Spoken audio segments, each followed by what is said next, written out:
जीव हमारी जाति है, मानव धर्म हमारा, हिंदू मुस्लिम सिख ईसाई को धर्म नहीं है न्यारा।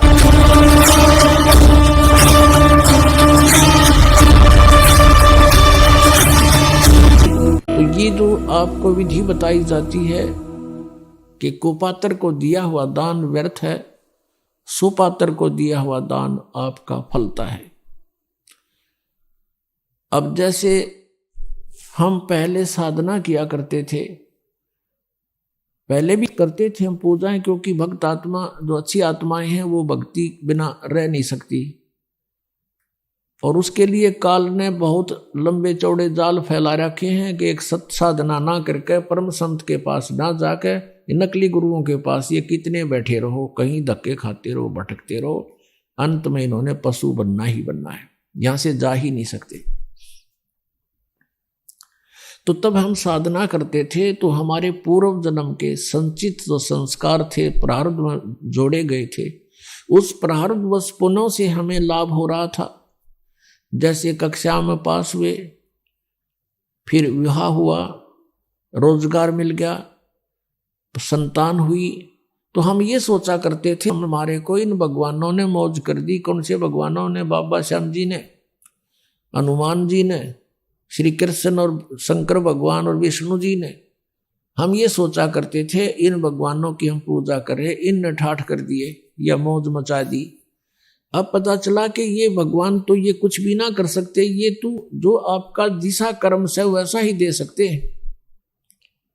हम जाते थे बाबा श्याम जी पे साला सर हनुमान जी की पूजा में, तो कोई सुख होता था तो 100 गुण गा करते, वहां और बैठे होते, आज मुझे ये लाभ हो गया, साला सराणते मैंने ये फायदा हो गया, और वहां 10 और मिल जाते बताने वाले कि हमें भी ये लाभ हो गया, हमें भी ये लाभ हो गया।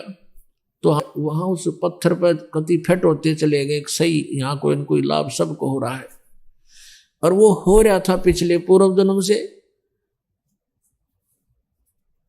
तो इस प्रकार हम भ्रमित कर रखे थे काल भगवान ने बिना ज्ञान के। अब ज्ञान हो गया, पता चला हुआ मूर्ति के लाभ करेगी, बता कुछ नहीं कर सकती, वह बोल सकती ना, कोई बता सकती ना। आप पर बांटे जाओ खड़ा खड़ा वहां पर, वो तेनों भी ना कह सकती भाई तू नू कर ले, कुछ साधन तो बता दे, वो भी नहीं बता सकती वह। और भगवान कृष्ण विष्णु हमें मिले नहीं, और अगर उनका कोई रिप्रेजेंटेटिव मिल जाता तो वो लाभ के दिवा सके हमने। जन्म मृत्यु उसकी बट्टे न ब्रह्मा विष्णु में इसकी मिटी नहीं, और कर्मदंड भगवान विष्णु और शंकर ने भी भोगना पड़ा।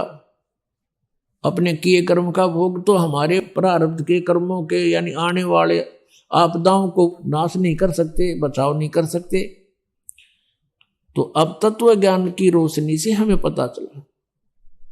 तो कुछ पाप ऐसे होते हैं, कुछ आपदाएं ऐसी होती हैं जो धर्म से भी टलती है।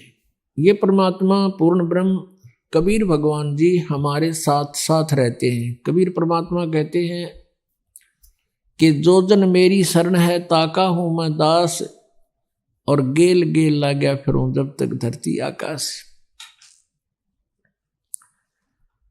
पुण्यात्मा, जो पुण्यात्मा अब भक्ति कर रहे हैं, क्योंकि अब ये प्राइम टाइम है भक्ति का, ये पिछली पीढ़ी है कलयुग में, और अब जो इस शरण में आ जाएंगे वो पार हो जाएंगे, और जो पार नहीं हुए तो वो यहीं रह जाएंगे। यहाँ रह जाएंगे तो अन्य जो साधना आप करती कराते थे उनसे तो यो असंख्य गुना बढ़िया साधना है। यदि आपने यहीं भी रहना है तो भी ये भक्ति आपको घना लाभ देगी।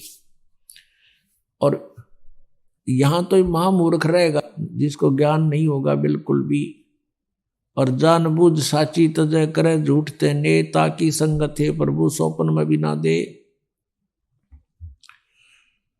अब जिस प्राणी को इतना ज्ञान हो गया फिर वो यहां रह जाएगा, फिर महामूर्ख ही रहेगा। यहां रहेगा किस तरीके से?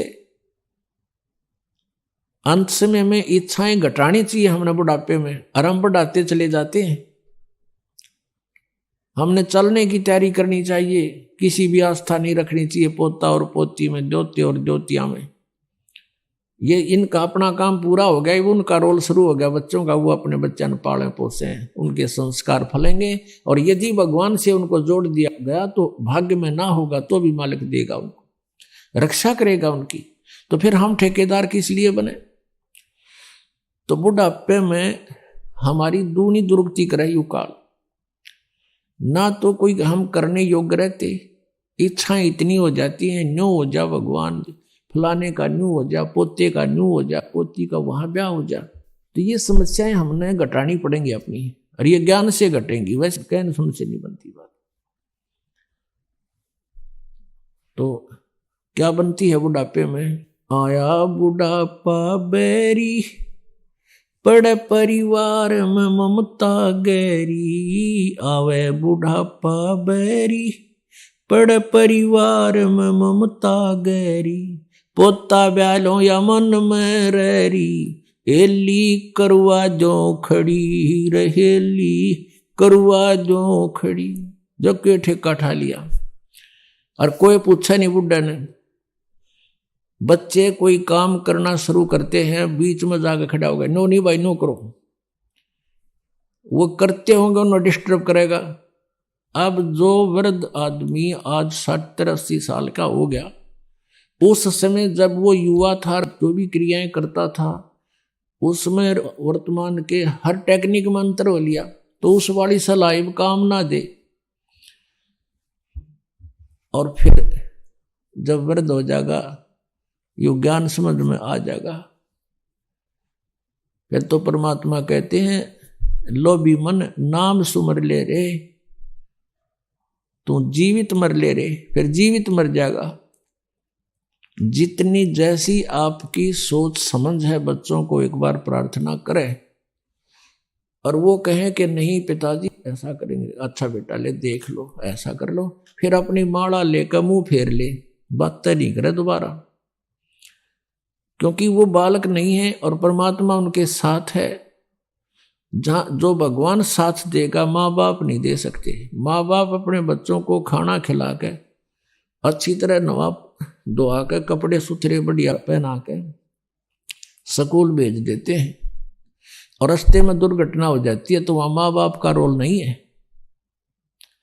वहां किसका रोल है? भगवान का। जब वहां रोल भगवान का है इसी टिपिकल स्टेज पे, तो वहां क्या भगवान आंख मीच के बैठेगा आपके बच्चों के साथ?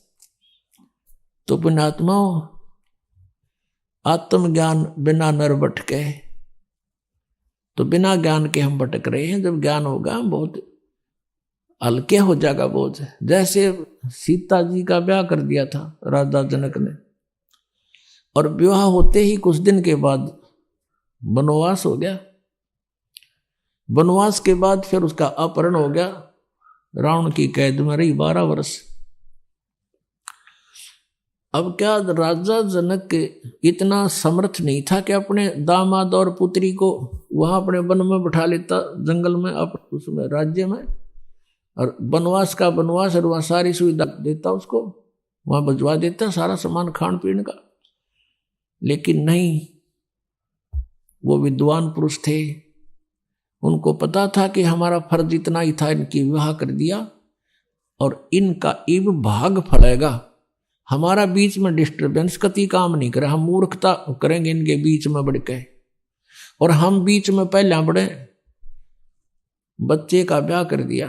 वैसे तो सारी बात बिगड़ रही है, क्यों ना तो जहां हम लड़की का ब्याह करते हैं उनमें जो है भगवान का भय रहा नहीं, और ऐसा ही सचिथी अपनी है। लड़की का विवाह करते हैं, लड़की जाते ही तीसरे दिन फोन कर दिया कि मेरी सासू ने आज मेरे तय दूध ना दिया, तो लड़की की माँ कह गिला मन ने दिए फोन, और दे तेरी सास ने 2 सुनाओगी गाल, बस करूं उसने 4 गाल देगी अपनी समझन ने, फिर आजा आजा, और छूटा छाटी मुकदमे शुरू हो गए। बता कोई बात है? छोटी छोटी बातों पर हमने पतंगड़ बना के इतना कहर मचा लिया घरों में। बच्चे को समझाओ बेटा, अब घर ये नहीं रहा तेरा, तेरा घर वो हो गया है, और अपने प्यार से रह, अपने माता पिता की तरह व्यवहार कर, अपने घर में जगह बना, प्यार से रहे। तो हम पहले बच्चे न्योका के में होता मैंने बताइए, तने कोई कुछ कह देता है तो बालक तो फिर बालक का हुआ, थोड़ा सा कंधे जब फोन कर दे होगी अशांति शुरू। बिना ज्ञान के हमने ये सारे काम बिगाड़ लिए, अच्छी शिक्षाएं खत्म होगी। कारण क्या रहा कि पहले बच्चे बुजुर्ग बैठा करते, बच्चों को विशेषकर आसपास बैठे होते, जब अच्छी शिक्षा देने की चेष्टा किया करते थे। अब सभी इतने बिजी हो गए माया जोड़ने में। एक भक्त कह रहा था ना, बोला 10 दिन हो गए मेरे बच्चा ने नो नहीं पता मेरा पापा किस टाइम आओ हर किस टाइम जाओ है। डेली पैसेंजर, पिताजी आओ इतने बालक सो ले, और उन तो उठने से पहले जागने से पहले वो वापस तैयार होकर जा ले। अब बच्चों ने शिक्षा किस टाइम दे सकते हैं हम? तो बच्चों ने जैसी भी जहां से समाज से और अच्छी बुरी संगत से जो ग्रहण किया उस तरह हम चल पड़े। तो हमें अब सत्संग में आना अनिवार्य हो गया। घर पे भी सत्संग लावे, बच्चा न बिठावे, और बच्चे का जो बचपन में घर कर जाएगी वस्तु आजीवन साथ रहती है, उसको भूल नहीं पड़ती। अच्छी या बुरी कोई सी वस्तु ग्रहण कर ले बालक, आजीवन उस पर आरूढ़ हो जाते हैं। तो हमने बचपन से ही शिक्षाएं गलत दे दी, और जिस कारण से हमने समस्याएं घनी बढ़ा ली, तो सत्संग से घटेंगी। तो कहने का भाव ये है कि हम परमात्मा के चरणों में आने से हमारी सारी समस्याओं का समाधान होगा, परमात्मा पर विश्वास बढ़ेगा।